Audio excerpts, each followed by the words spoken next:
Hey y'all, welcome back to the channel. My name is Kechelle, and today we're going to be doing my January wrap up, my February TBR, and we're going to do an update on all of the challenges that I may or may not be doing this year. Okay? So, and here's honey. Okay, so let's start with a little bit of stats. Could you please back up? Thank you. Now, I'm going to start this video by saying I had some technical difficulties, so please excuse the change in the things if you see changes. Actually, I'm going to pull y'all up just a little bit. Let's start with a few stats. First of all, I read 7 books, and then I DNF'd 1 book. My total pages read was about 21,700 pages. My average time to read a book is about 2 days or so. I'm getting all of these stats from Storygraph, which I have been using. I used all of last year, and I did put some stats on the screen last year that I used from Storygraph. So I'm going to continue. Rude. So I'm just going to continue that on this year as well.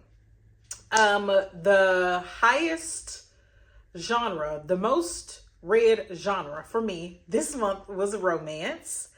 And my average rating was a 3.4. I DNF'd 1. I did not rate 2 of the books. And then I had a 5-star book, which we'll talk about a little later. I had a 3.75, a 3.25 as well. And I had 2 books that I rated a 2.5. Yeah, so let's get into it. First, let's go ahead and start with the 2 vlogs that I did.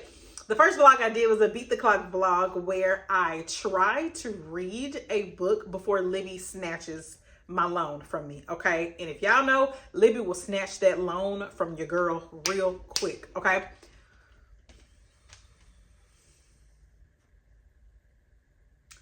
Get a dog, they say. They help with depression.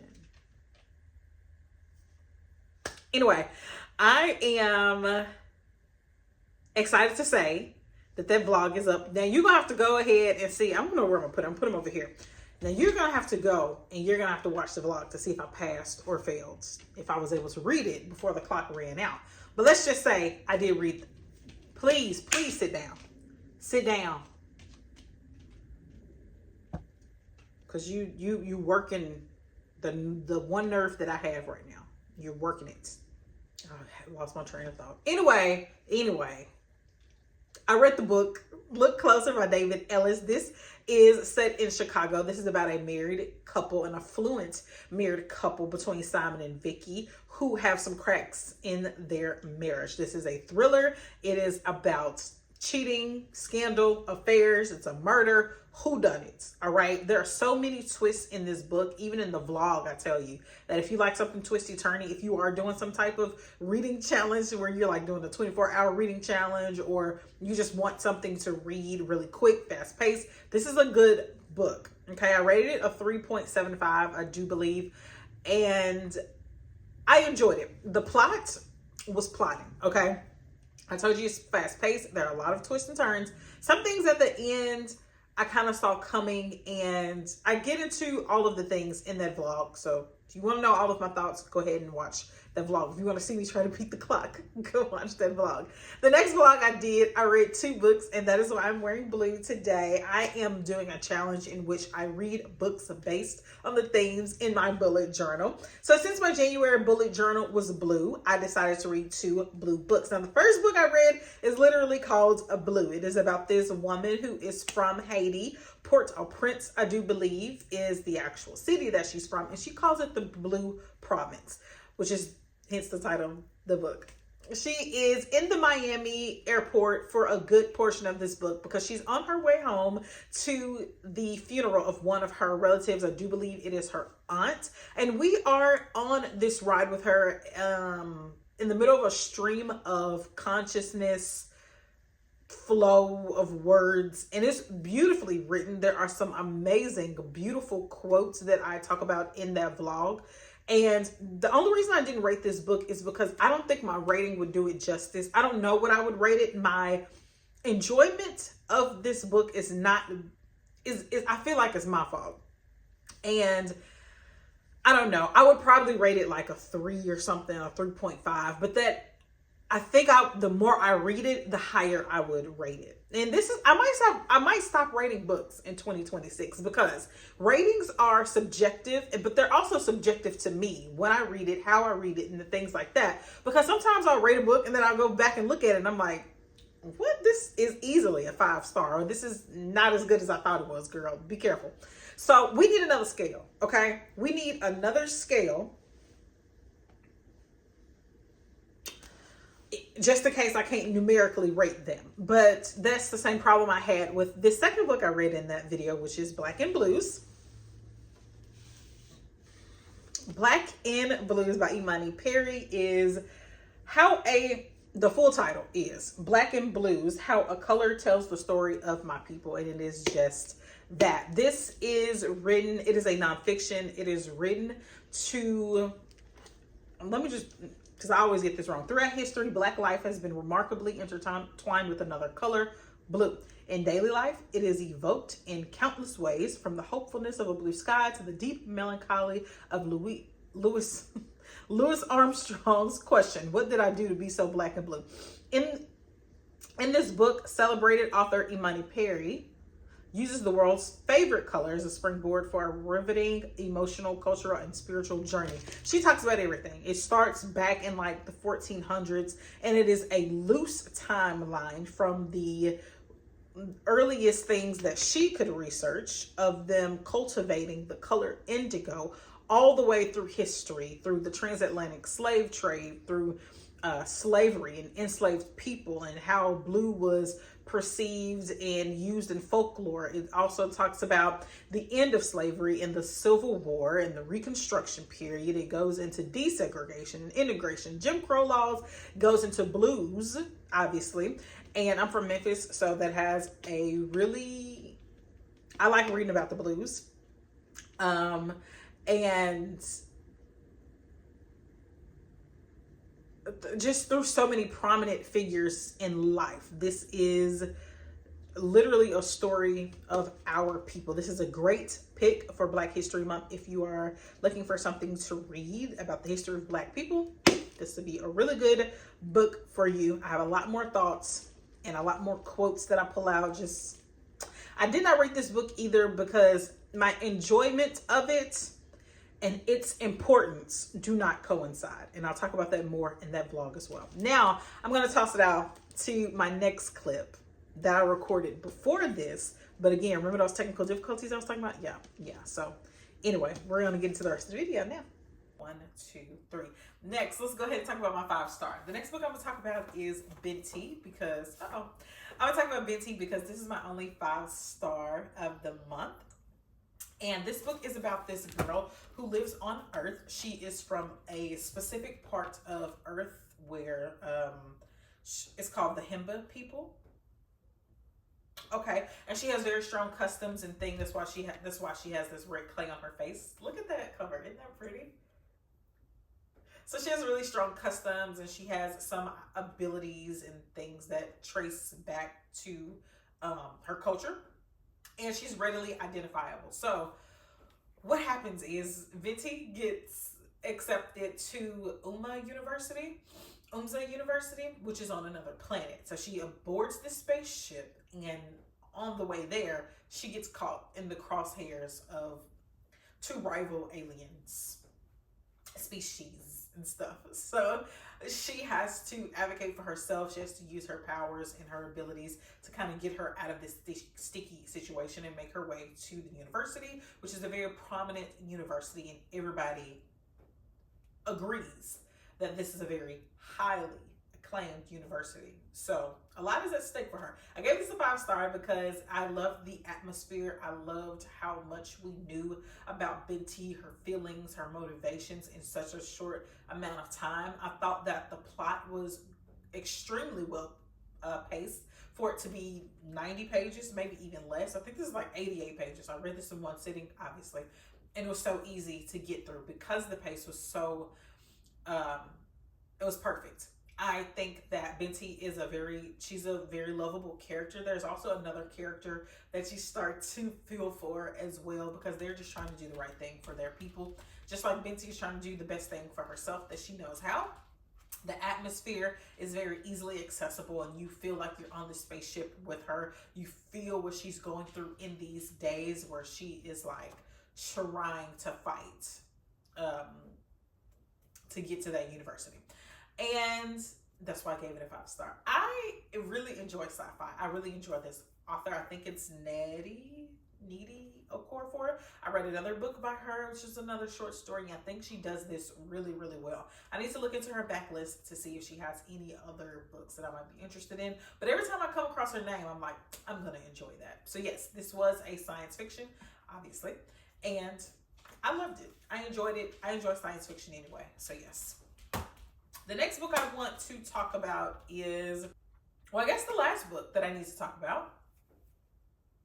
Look who's here. Now, so the next book, 3 books that I want to talk about, they are all 3 romance books. The first book that I'm talking about is the first book I read this year, which is Don't Run by Shon, S-H-O-N. I read this with Kindle Unlimited. This is a Halloween novella, erotic short story around Halloween, based around Halloween. It's about this girl who is an assistant to a very rich, a very wealthy man, business owner, and she decides that she is sick of her life. Her life is mundane, so is her sex life, and somehow she gets this unknown letter, or she gets this letter that is addressed to her. She has no idea who sent it to her, and it is for an invitation to a masquerade party on the night of Halloween.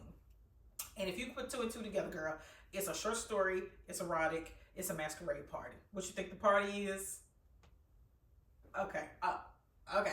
So I didn't rate this book. I think maybe I did. If I did, I'll put it on the screen. I don't know the ratings for these because I don't have them in front of me, like I said, and I'm so very sorry about that. I know.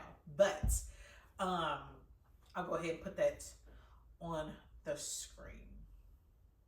Now the spice for me is like it's around a 3. My first DNF, The Illusion of Power, that spice was like a 4. It was like a 4.5. I just didn't like where it was going. So,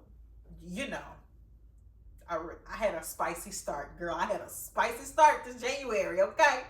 So the next one, oh yes, the next book I read, well, this is actually not in order. The next book I want to talk about is Sweet Little Hearts by Shanora Williams. This is the second book in a series. The first book was Beautiful Broken Love, which I gave a 5 stars. So I wanted to read this book because I enjoyed the characters. Now, I don't remember their names.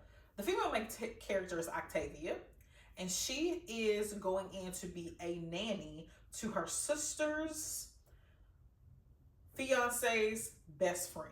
The best friend and her sister's fiance, both of them are on a sports team, and that's why they're best friends.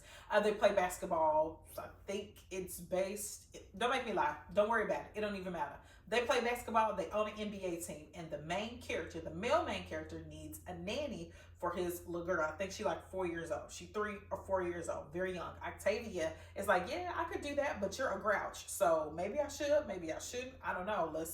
Let's feel it out. And he's like, and you seem like you're not gonna work because you're too young. You be flitting all over the place and just flouncing all over the place. I don't know if this is gonna work for us either. So they decide to just give it a try. And she's a live-in nanny. And romance ensues. Okay, that's what happens. There are 2 main reasons why I gave this book a 2.5 stars. Number 1, the audiobook killed it for me. I did not like the audiobook, and I know it is really hard it's probably really hard to read books like this, but also I just didn't like the audiobook, and I had to listen to it on audio because I was working. That's number 1. Number 2, the reason both of these romances that I'm about to talk about, the next romance that I'm about to talk about, it seems as if a lot of the relationship happened off the page. And I don't enjoy that. I don't enjoy romances with a lot of time jumps. And I can't wait for y'all to see this vlog that I'm going to post this weekend about the romances I'm reading for Valentine's Day, because I don't like a lot of time jumps, especially huge time jumps in romances, unless you were time traveling. If not, can we find a way to put what we need on the page? Now, if you do a time jump and we can still see the relationship building, Perfect. That's amazing. But that's where these two books fell short. Sweet Little Hearts in general, it's like they met and then there was an immediate time jump. So we got to see their relationship and how it started out and how we saw him being a grouch and she was just like this real fun, bubbly. This is a Grumpy Sunshine type of book. Single dads, sports romance, Grumpy Sunshine, basically. And all of that sounds good on paper until the relationship doesn't make sense, okay? The third act conflicts I did like. I just wished it wasn't rushed and forced into like, it was literally forced into maybe the last 40 pages of the book. But that's something that should have taken a little bit longer, in my opinion. However, I still like Shanora Williams. I will still read her in the future. But yeah, I gave that book a 2.5 just for my enjoyment. Because the plot seemed to skip too much for me. The last book I'm going to talk about is Red Hot by Neobia Bryant. This is my first time reading from this author. This was published back in 2011, and this is I'm going to talk more about this book on a vlog that's coming out later, but I'm going to give y'all a sneak peek of my thoughts. There are some time jumps, and I just said I don't like those. Okay, so I'll talk about that more in the vlog and probably my February wrap up. So we'll stick to that. Let's go ahead and talk about my challenge. The first challenge I'm doing is the anti-brain rot challenge, in which I am reading How Black Americans Became a Christian. And I have these two books that I picked up from the library in the last vlog, and I have not read them yet. I need to go ahead and put them on my immediate TBR and go from there. But this one is The Black Church. This is our story. This is our song by Henry Louis Gates Jr. And then the next one is Liberating Black Theology, the Bible and the Black Experience in America by Anthony B. Bradley. So these are on my TBR for February. Y'all know everybody is in the Black history mood, as we should be all year. We should just be in a history mood. We should just be reading about ourselves, our cultures, the culture that make up where we live. I live in America, so that's a lot of cultures. Okay, baby, I got a lot of reading to do, but especially Black Americans, especially Black Americans, for a lot of different reasons. Next thing I want to read is Birth of a Dynasty by Shinaza Bado. And I want to read this because it is a fantasy. Is it a high fantasy? An epic fantasy. This is an epic fantasy trilogy. A lot of people were talking about this last year, and I'm really excited to get into it. I do enjoy fantasy. I especially enjoy science. I was going to say science fiction. That has nothing to do with this, but I really do enjoy fantasy, so I want to get into this as well. Those are the three books for sure on my February TBR. I do have other books that I want to do for some vlogs and some projects for you guys, but the next thing I want to do is pick out of my TBR jar. Now, if you don't know, which I understand why you wouldn't, I did A to Z challenge where I looked up, this is my bracelet from Cowboy Carter. I need to do a vlog about this, but it's just sitting there, so I thought I'll tell y'all. Anyway, stay focused. Okay, so I looked up an A to Z challenge on Pinterest so that I could put it in my reading journal last year. But since I have the same reading journal, and I'm gonna do the whole switcheroo a little bit later on, I'm gonna take y'all with me. I'm gonna do my reading journal, all the things. Since I have the same reading journal, I have the same TBR jar, and I have not switched it out. So, okay, so this is my TBR jar, and we're gonna go ahead and pick two out of these. Now, every single prompt in here, the first word of the prompt or some word in the prompt coincides with the letter of the alphabet. Most of these are already gone because, like I said, I did this. Stop it. Because if you rip my shirt, I'm going to be upset. Most of these prompts are already gone because, like I said, I started this last year. I wasn't really good at reading the books. So if I do not like the prompts that I pulled, I'm so sorry, y'all. We're going to have to change this TBR jar. Okay. This one is S, a science fiction book with futuristic setting. I already read one of those, but that means I can continue on in the series, in the Binti series. Well, okay, we did good. So should we test our luck and do another one? Let's test our luck and do another one.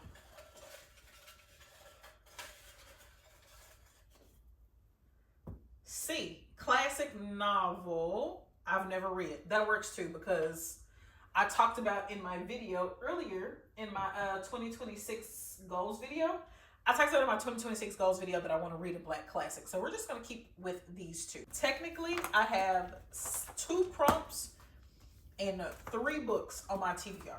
2 prompts and 3 books on my TBR. I want to make short TBRs so that I can actually stick to them.